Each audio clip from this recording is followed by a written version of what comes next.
Good afternoon. Part one. Does a veteran with residuals of TBI apply for SMC-L first and then apply for SMC-T, or does he file all at once? Carrie, what do you think? Let's do that one first. Well, so I see a lot of these cases. You can file for it all at once for sure, but here's the rub is if you can't qualify for regular aid and attendance, you're not going to qualify for SMC-T, Right. which is a higher level of aid and attendance, a much higher level.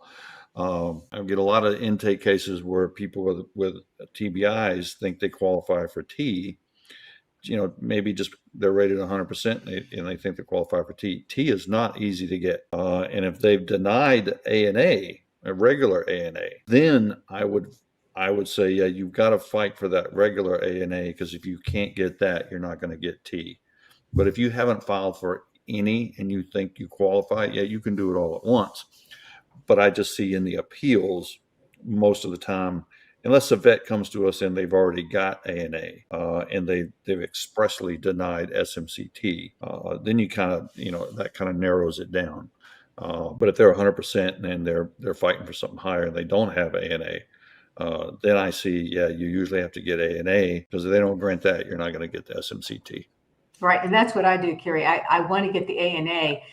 I worry about whether VA thinks they're giving away money or whatever their thought process is. So I want to get that A&A first, and then I go for the SMC-T.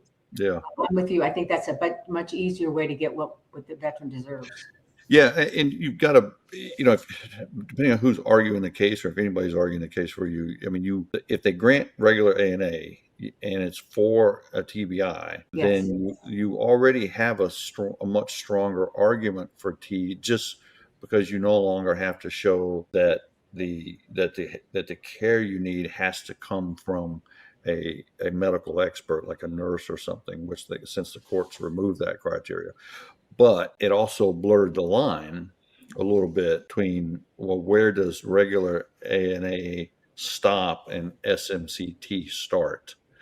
The language is so close there that as long as you've got the aid and attendance, the regular aid and attendance, you've got an argument at least for the A&A. But exactly, one doesn't automatically mean you're going to get the other, and you shouldn't go for thinking that, because VA is not going to give 10 grand a month easily.